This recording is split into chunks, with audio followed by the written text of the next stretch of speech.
jërë ngeen jëf rafetlu seen àndandoog rajo Futur Média benn waxtu ci bëccëg moom moo jot dal leen ak jàmm ci xibaar yi. Ndati Diop. mbirum commissaire Bara Sangaré ak pharmacien ba di wéy ba léegi kii di commissaire ba gannaaw daan yañ doon xaar ci moom bu ñu sukkandikoo ci ñi nga xam ni ñu jigee booba l'enquête nee nañu acte ba waddagul kon kii di commissaire bi tey jii xëyoon na ca palaasam daa ngeen ci dégg leeraluk Salif Sow pharmacien privé yi daal di wane seen njàppandal jëmle ci seen mbokkum pharmacien boobu nga xam ni moom la ñu fitnaal niki démb la ñu bëgg moom moo di mbir moom mu ñu leeral ko ba mu leer nañ ñoo ngi ko xamle tey ji biñ doon janook taskatu xibaar yi kan mooy commissaire Bara Sangaré dañ ci ànd ak Daouda Diouf ci biir xibaar yi coowal loolu am ci biir pharmacie yi ak mbirum vidéo surveillance ya ak gi jàngatuk ban jàngat ci wàllu askan wi lañ ci mën a def daa ngeen ci dégg dossier ci biir xibaar yi beneen pàccu xibaar ñu jagleel ko lépp li nga xam ni moom moo jëm ci ressources pétrolières ak gazières yi naka lañ ko fas yéene exploité maire bu Kayar doon ci séq waxtaan ak waa askanam daa ngeen ci dégg Cheikh Anta Diop ci biir xibaar yi tàggat yaram Cheikh Tidiane Diagne lu ca gën a fës gannaaw buñ la nuyoo. la ca gën a fës Alaaji Ndata Diop moo di wàllu afro basket bi danañu ko daal di waxtaane ak ci lu jëm ci wàllu demi-finale yi danañ ko daal di door niki tey jii diggante Mali ak Nigéria ñaareel ba diggante Sénégal ak Mozambique lay daal di doon di ngeen dégg yenn ci ay réaction yu si mel ni entraîneur bu Sénégal ak itam ki nga xamante ne moo di Nassira Traoré nekk ca Mali jotoon na basket fii nii ci Duc di Dakar Université Club ci lu jëm itam ci wàllu match de classement yi danañ ko waxtaanee dem ba Dakar Arena fekk fa ki nga xamante ni moo di Soxna Soda Thiam xanaa rek ñu jëbal la lenge yi wala jox ko bi ajaratu buñ ca jógee dañuy dem international ndax xam naa ne daf ma fàtte ndax terroriste yi dañoo dugg Mauritanie porte parole bu gouvernement bi réagir na dinañ ko déglu moom Sidi Ould Salam Ebola nag mi ngi law ca République démocratique du Congo ci bët Salomu Kivu ñaari nit faatu nañu tey jii foofa.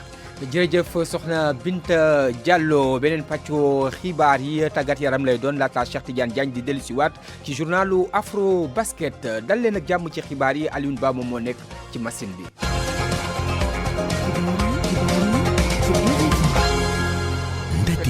rafetlu seen àndandoog rajo Futur Média mbirum commissaire Bara Sangaré coow la wureegul ndax gannaaw daan yi nga xam ni moom la ñu jibaloon ci ab communiqué bu police ci jamono ji mën nañ ni commissaire ba xëyoon na ci place am la ko waral moom moo di acte ba koy firndeel jotagu ca leeral yeeg Salif Sow. liggéey na tey ci suba gi moom commissaire bu Parcelles Assainies bi ñuy coow démb ba léegi. li nga xamante ni moom mooy ndigal bi war a jóge ci kaw ci kilifa yi ne ko na bàyyi poste ba këyit soosa ba léegi gaañi jotaguñu ko waaye li waa police nationale wax nee nañu dina am ay daan yoo xamante ni dinañ ko teg waaye waxuñu ba léegi ban xeetu daan lañ koy daan ci mbir mi commissaire bi li mu wax bañ koy entendre maanaam di ko déglu ci enquête bi ak li pharmacien bi wax dafa mel ne yàlla ak yaal yi ndaxte bu ñëpp jàppee ne commissaire bi moom moo tooñ commissaire bi moom nee na dañ koo tooñ ci mbir mi le ndaxte nee na daa ñëw di jënd garab moom commissaire bi pharmacien bi bañal ko ndaxte yorutoon ordonnance nee na fu mu toogee di xaar am keneen client bu ñëw di jënd garab yorul ordonnance ñu jaay ko PV police bi moom moo wax looloo waral ba commissaire bi jóg song ki nga xamante ni moom mooy pharmacien bi moom Cobra ci la ay coow amee ay wax yu ñaaw am jàppante am mu woo ay élément am moom commissaire Bara Sangaré ñu jël si ki nga xamante ni mooy pharmacien bi Salif Sow Parcelles Assainies ngir rajo Futur Média. Salif ak lu mënte am ki di pharmacien ba moom ay ñoñam rawatina pharmacien privé yu Sénégal ñaawlu na nga xam ni moom moo xewoon foofa ca Padois ca pharmacie ba ak dal ga ñu dal ci kaw seenu naataango ñu ni loolu daal ñoo ngi koy ñaawlu tey ca fa ñaawlu gën a sore lañ ci bëgg moom mooy ñu indi ci ay leeral Nafissatou Sylla ma nga woon ci seen janoog taskatu xibaar yi. syndicat bu pharmacien privé yu Sénégal di ñaawlu jëfin bu commissaire de police bu Parcelles Assainies jëmale ko ci seen naataango bi di docteur Cheikhouna Gaye ñu gis ni nag mbir mi graaw na loolu docteur Assane Diop di président syndicat pharmacien privé bu Sénégal. di naqarlu li nga xam ni moo am waaye aussi di wane ne lii yaakaaroon nañ ko fépp waaye nag yaakaaruñ ko woon ci ay policiers loolu nag mooy li nga xam ne profession bi da koy métti lu ndax dignité pharmacien bi honorabilité pharmacien bi au delà honorabilité profession bi yëpp moom lañu gis ni moom la ñu foulé du pied maanaam moom la ñu dëggaat. jëf ju ñaaw loolee le pharmacien privé yi am ci yëg-yëg loolee nag jóge ci commissaire Sangaré syndicat bi lëkkaloog SAMES SUTSAS ak ordre des pharmaciens di wax ni mbir mi abus d'autorité la. ndax policier fi ñu ko yaakaaroon ne woon mooy kii mi ngi jaay garab yu bon ñu bàyyi ko fa kii mi ngi jaay ay corticoïdes naan xeesal la ñu bàyyi ko fa kii mi ngi def naka su noonu xëy na sax taxaw ni man mën naa faj lu nekk ñu bàyyi ko ci waaye pharmacien bi nekk ci biir pharmacien bi di def liggéeyam ni mu ko waree deful lu dul garab bi kat su ma amul ordonnance du ma ko jaay ñu jël ko violenté ko donc yóbbu ko police. ndaje ko taskatu xibaar bi nag doon occasion ngir corporation bi daal di woo autorité yi ngir ñu gën a responsable. police li ñu doon xaar si moom ndax jot nañu gisee seen i autorités yi ñu wax ñu lu leer mooy désormais kat dañuy ànd liggéey pour jóge fii lii lor doomu aadama yi ñu fàttali nag ne ñoom policiers yi seen bopp dafa am décret bi nga xam ne le décret 2009/490 portant statut des corps de la police dafa leen digal ni ñoom fu ñu mënta nekk nu mu mënta doon ñu nekk en service ñu sol tenue wala sol tenue ñu am taxawaay bi nga xamante ne doon taxawaay bu mucc ayib. ci kaw situation bi la nag syndicat des pharmaciens privés du Sénégal ne taxaw na temm ngir jàppale docteur Cheikhouna Gaye ak ki moom pharmacie bi ci fépp fu ñu nar a jaar ngir daal di yóbbu mbir mi yoon. Salimat Nafissatou Silla kan mooy commissaire Bara Sangaré Daouda Diouf di ñu xam léegi moom. Bara Sangaré moom nag moom la tudd ñu gis ne nag yeneen ko ràññee ci tur bi ñu waxee Cobra nag fa nga xamante ne mooy brigade de lutte contre la criminalité bu sûreté urbaine de Dakar fii ci Ndakaaru lañ ko toftale tur boobu officier de police boobu nag ñi nga xamante ne ñooy bande yu mag yi ci diwaanu Ndakaaru xam nañ ko ndax moom du bëccëg boo xamante ne dana doon xeex moom nag mu ngi dugg école police gannaaw bi mu nekkee inspecteur de police ñu yóbbu ko nag commissariat yu tàng Médina Grand Dakar. Bara Sangaré nag moom fépp foo xamante ne jaar na fa ràññee nañ ko fa moom na commissaire de police boobu na sax moom fi nga xamante mooy école nationale de police ràññee noonu ko fa ndax dafa bokkoon ci groupe officier yi nga xamante ne dañu faa dóoroon ay policier ba ñu dàq leen far mu jëlaat leen moom nag Bara ci la nekk sax commissaire plein ñu affecté ko fa nga xamante ne moom mooy poste bu njëkk en tant que commissaire plein bu Parcelles Assainies moom nag alkaati bi nga xamante ne tey jafe-jafe yi dikkal nañ ko ñi nga xamante ay naataangoom ne nañ nag ku mun a liggéey la koo xamante ne daal ku ferme la maanaam daal amul caaxaan ci mbirum liggéey bi tey nag Bara ginnaaw li mu def tax na nag tey ñu yóbbu ko fi nga xamante ne mooy frigo ndaxte fa nga xamante ne mooy commissariat bu Parcelles Assainies moom nekkatu fa kilifa ga. Daouda Diouf coow loolu nga xam ni moom moo jupp diggante docteur Cheikhouna Gaye ak commissaire Bara Sangaré la ko indi rek moom moo di njaayum garab moo xam ni nii yenn saa yi client bi du am lii di po ordonnance bu ko firndeel loolu nag nekk coow yoo xam ne nii day faral di am diggante client beeg pharmacien yi Kumba Sanjaan Fay doxantu na ci yenn ko pharmacie. ci yoon bi dem Mermoz ab croix bu werte di tàkk kafe yi di wane ne fii ab pharmacie ngi fii foofee di pharmacie Océan ci biir ay boîte garab yu ñu rangé ci kanamu comptoir bi docteur Papa El Hadji Thiam ak yeneen ñaari pharmacien yu ñu tàggatiti ni moom. Vous allez bien? Bien, merci. C'est juste ça. D'accord. Docteur Thiam ak i ñoñam ñuy xamle ne ñoom tàggat nañ leen ba tax du ñu jaay ay garab yu nekk ci liste boobee ñu duppee rouge te amut ordonnance. mais dañu def formation def 6 ans d'année yoo xam ne dañu ko jàng galéré ko fag ba yoon la nit bu ñëwee bëgg garab ñu xool garab bi ndax garab bi war na génn wala ndax warta génn garab yooyu moom mooy produit tableau yi mooy yi nga xam ne warta génn sans ordonnance strictement garab boobu bu ko nit ki naanee mënu ko warta naanee mën na koo jural ay jàngoro. lii di li mu jot a dund ak ay patients yu indiwul woon ordonnance. loolu kenn du ko jaay sans ordonnance foo nga am ordonnance mu ne ma non faveur laa la demandé ma ne ko léegi loolu doyee tramadol mu ne moom bu ko naanee day jàpp ay daaj quoi ma ne ko kon yow daal nga bëgg ma jaay la daal drogue quoi pour nga dem drogué wu ma ne ko bul sonal sa bopp. ñu jóge Mermoz wutali avenue Cheikh Anta Diop fii ca pharmacie Ndos ñett pharmacienne yuy wax ak seeni patient docteur Maymouna Kane di ñu xamle que ñaari liste yi am bu rouge beeg bu verte wi jëm ci njaayub garab. Ça c'est la liste verte, c'est la liste 2. Ça c'est uniquement sur ordonnance liste 1. Vous voyez, on met tout le temps la mention respecter des doses prescrites. foofule du ñu jaay kenn garab bu nekk ci liste rouge boo indiwul ordonnance. ñun tamit dañoo waat kon waruñu tëb rek jaay yenn produits yi nga xam ne sur ordonnance day génnee des fois kenn ñëw fàtte ordonnance nga koy expliquer la mu gëdd la comme bari ci démb li am loolu day am. la ca yoon wax leer na dañu aaye bépp pharmacien ngay jaay garab bu nekk ci liste bu rouge bi te ordonnance teewut yooyu la pharmacien di woo seeni naataangoo ñu delloo si seeni xel ñoom ñooñee nga xam ne nu ñu def ba jaay seen garab rek moo leen yitteel. Kumba Sanjaan Fay coow loolu la ko siiwal bokk na ca ab vidéo boo xam ni dañ ko ni fang ci réseaux sociaux yi mu wër Sénégal ak wër àdduna loolu nag tax ñuy samp laaj ci wàllug naka la ñuy def ba sàmm lii di données personnelles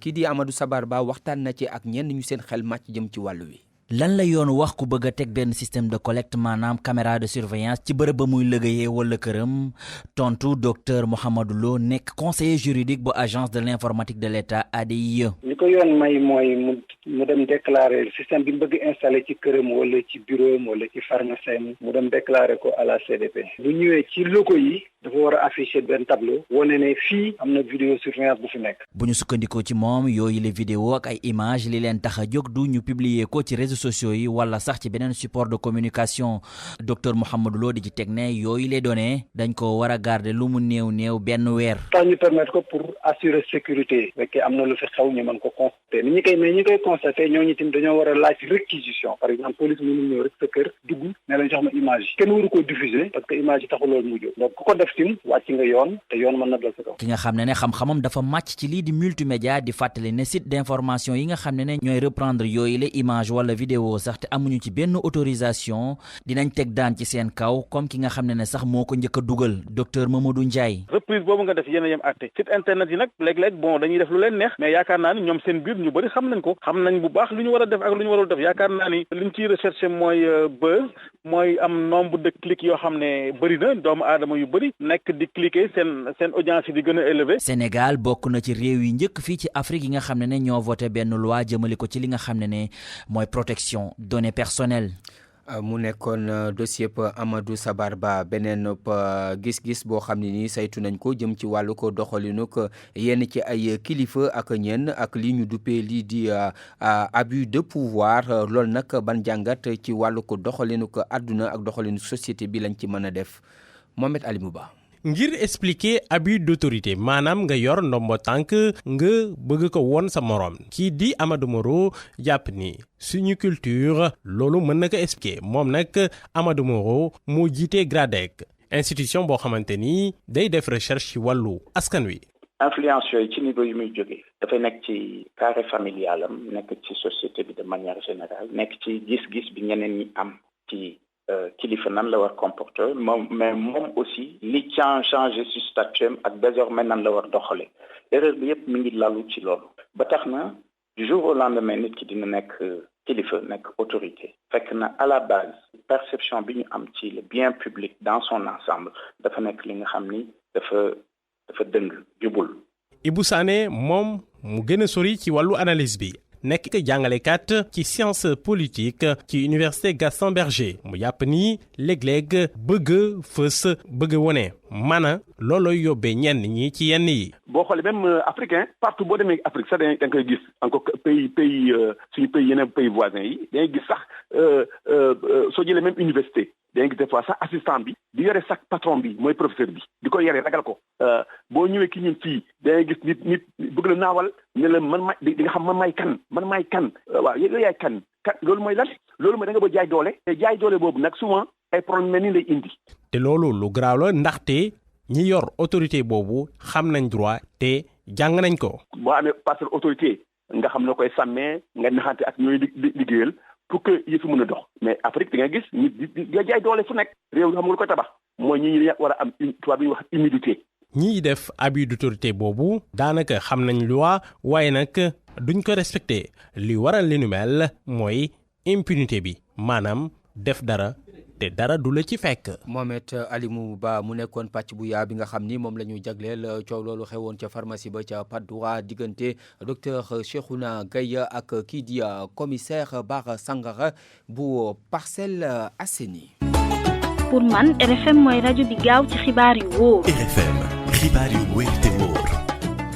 contenu local ci wàllug exploitation pétrole wala ci gaz loolu la maire bu Kayar doon waxtaanee ko waa askanam loolu nag gannaaw yenn coow yi nga xam ni moom mooy jip naan yenn saa yi day nasaxal seenu gox wala ñoom du ñu gis seen bopp ci lu ni mel moo tax moom mu samp waxtaan ak lii di askanam Cheikh Anta Diop. saalu direction pêche bi nekk ci Kayar feesoon dell askan wi jóge woon fu nekk ci diggante Kayar Mbaawaan jàpp kër Abdou Ndoye doon waxtaane nag lu jëm ci wàllu gaz ak pétrole bi nga xamante ne nee nañ moo feeñ ci Kayar askan wi ñoom ñëpp nag ku ci nekk dugal laaj ak tontu maire dëkk bi di Alioune Ndoye gis na lii de lu baax la ci askanu Kayar. dañoo tax ñu dajee tey moo doon pour woo population Kayar yëpp ñu ñëw teew ndax coow bi ak wax ji bari na ci gaz pétrole mais ñu bari dañuy wax di wax rek te xamuñu li wax lu mu doon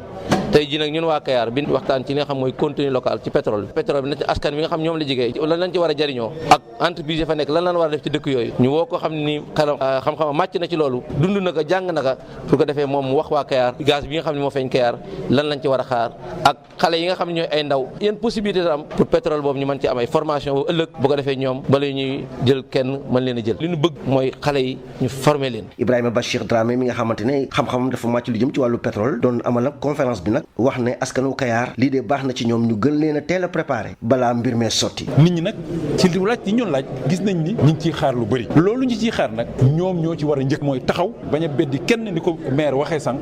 ñu waxtaanee mbir mi tënk ko def ko ci këyit wax xale yi ne dem leen formé wu dem leen jàngi parce que mën nañ ci liggéey. fexe nag ba indi ay xabaar yu wóor te leer ci bopp askan wi loolee moo leen waroon te def nañu ko waa Kayar nag ñu dikkoon nag ci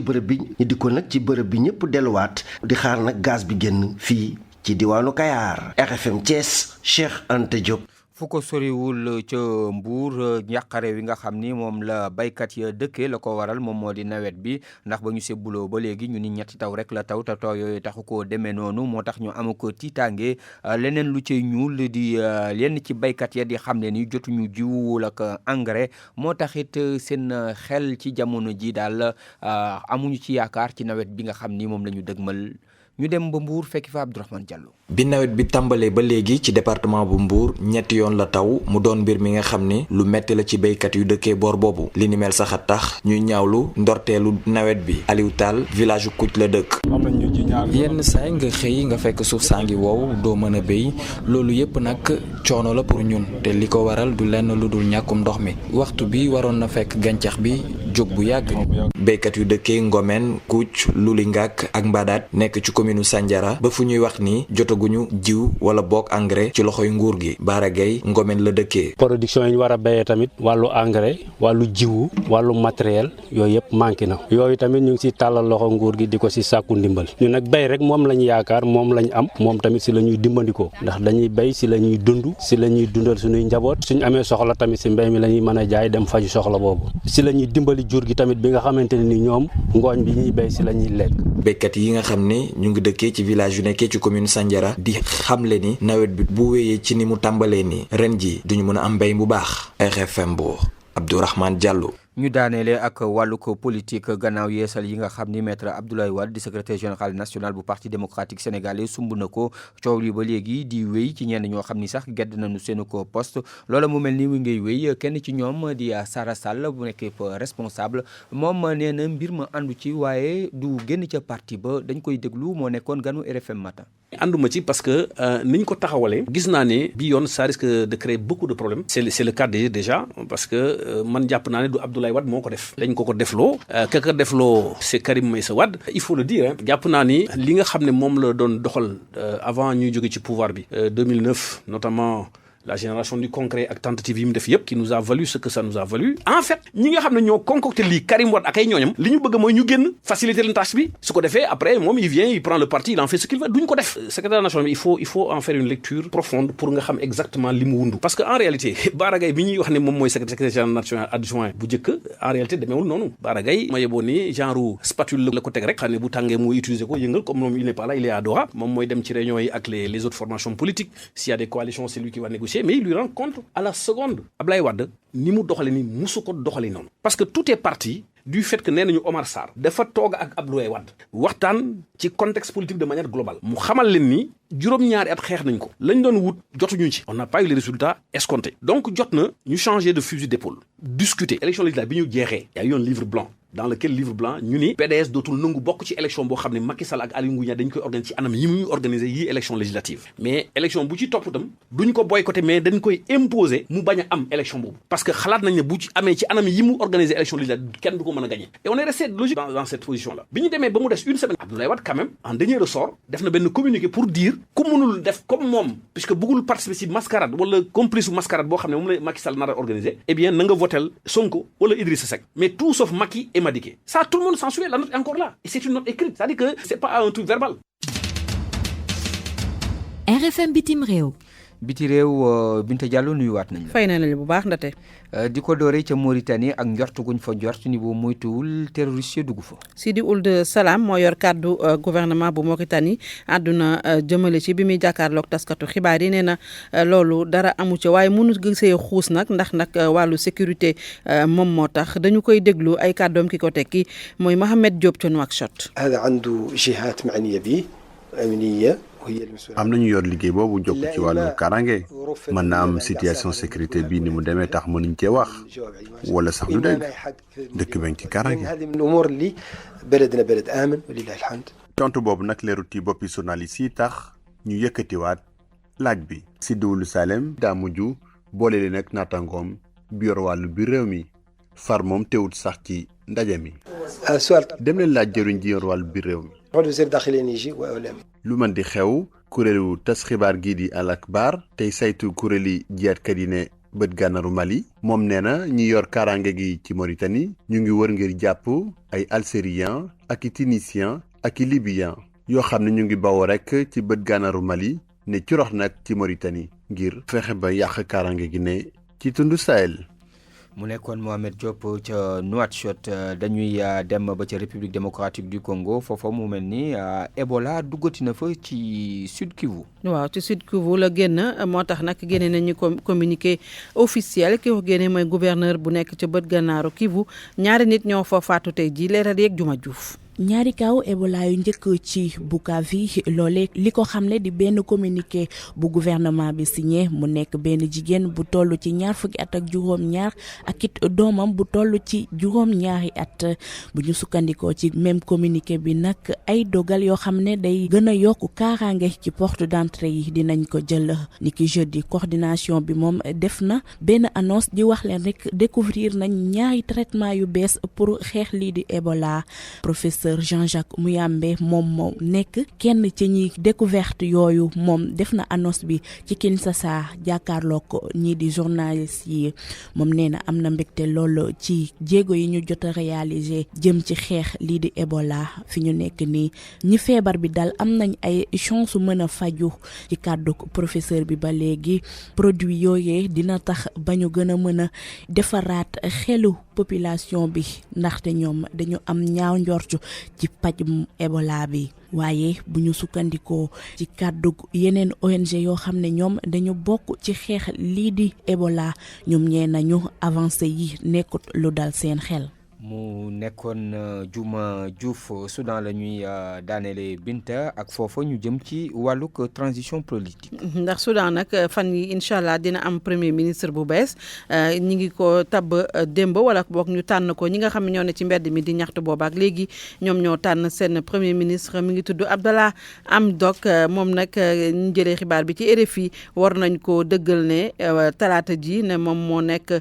premier ministre bu Soudan conseil souverain bi nekk ci réew ma war a def li ni mel dañ ciy ànd ak Aji Maguette Ndiaye. Tànneef Alliance pour la liberté et le changement mi ngi ko jëmale ci benn haut fonctionnaire international Abdallah Hamdok moom nag économiste de carrière la bu nekkoon vice-secrétaire ca commission économique bu Afrique fële ca ONU ginnaaw ba ñëpp booloowee lan ko daal di tànn alxames bi ngir mu diriger futur gouvernement muy nekk rek benn équipe boo xamante ni ay civil daan fa am dayo ndax war nañ toll ci fukk ak juróom-ñetti nit ñaari ministère rek ñoo nar a nekk ci domaine boobu ñu réserver militaires yi muy défense ak l'intérieur tànneefu Abdallah Hamdok ñi ngi ko fas yéene dëggal mardi bii ñu jëm kàddu gu mujj gi des na ci conseil souverain bi nga xamante ni moo war a diriger transition ba. kon lii moo gën a fës ci xibaaru biti réew El Hadj Ndate Diop. jërëjëf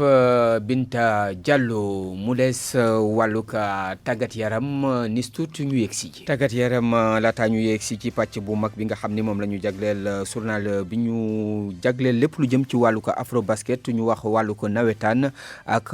lii di kuréel gi nga xam ni moom lañ ko dénk di waa ONCAV gis ni daal la ñuy sukkandiku moom moo di lépp luy jàppandal ci ay ASC yu bëree bëri daal di ci mën a jàpp ngir loola mën a daal di antu ci lu jëm nag ci wàllu ko waajtaay yi ka nga xam ni moom la ñu dénk lépp lu jëm ci ko wàllug dénomination yi maanaam tur yi ak lépp li nga xam ni moom moo jëm ci wàllug nawet yi ñoo ngi koy waajal bu baax a baax loolu nag di geneen kuréel goo xam ne nii tamit moom mooy wujju ñi di waa ONCAV loolu la ñu xamle Ousmane Iyane Thiam lañ ciy déglu moo njiit la. ASC yi moom kenn moomu leen dañoo am droit affilié wu fu leen neex bu leen neexee ñu ne dañuy dem ONCAV def fay activité bu leen neexee ñu ne dañuy dem ONCAV def fay activité loolu kenn mënu leen ko tere bon yàlla def na ne nag ñun dafa am loo xam ne moom la mooy suñu ay objectif mooy fexe ba li nga xam ne mooy activité de masse yi ñu yemale ko ci vacances yi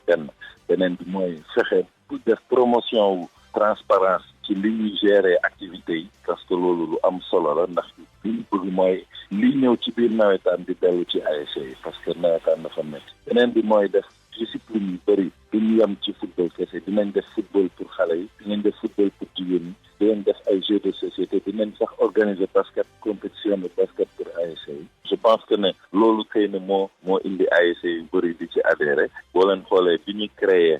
bi crise bi di am au niveau de l'ONCAV il y a 2 ans et demi boobu daanaka ci 8 régions rek lañ nekkoon ñun bërki démb bi ñuy def assemblée générale boobu ñu ngi woon ci 13 régions day wane ne li ñuy liggéey ak li ñuy doxalee ASC yi ñu ngi ci d'accord te ñu ngi ci adhéré loolu nag moom dañuy continuer incha allah di ko liggéey ba keroog ñu mën a mat fépp incha allah. mu nekkoon Ousmane Iyane Thiam jiite lii di ONCAM di génn kuréel goo xam ni moom moo yëngu ci wàllu nawetaan moom it góolub Sénégal bii di Alfred Gomis boo moytuwul dina dem fële ca Dijon ci Ligue 1 bu France moom Alfred Gomis nag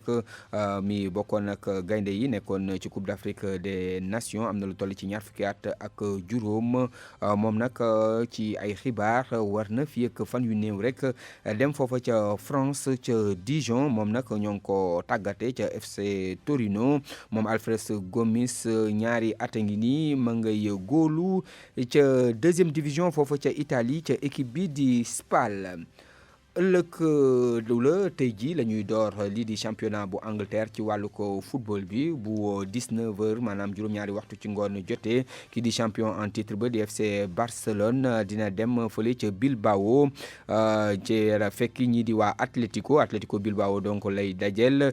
Messi nag du bokk ca googu ko jongante ca Allemagne tamit dinañu door lii di championnat ba tey jii bu 18h30 jotee lay doon Bayern Munich di dalal ñii di waa Hertha Berlin 2e journée bi nag di ñaareelu ko bëccëgu bu Ligue 1 ci wàllu ko France moom dinañ ko door tey jii bu juróom benn waxtu tegale ñeent fukki simili ak juróom Lyon di daje ak Angers mu nekkoon xibaar yi tàggat yaram yi nis tuut ñu yegsi ci beneen pàccu xibaar yi.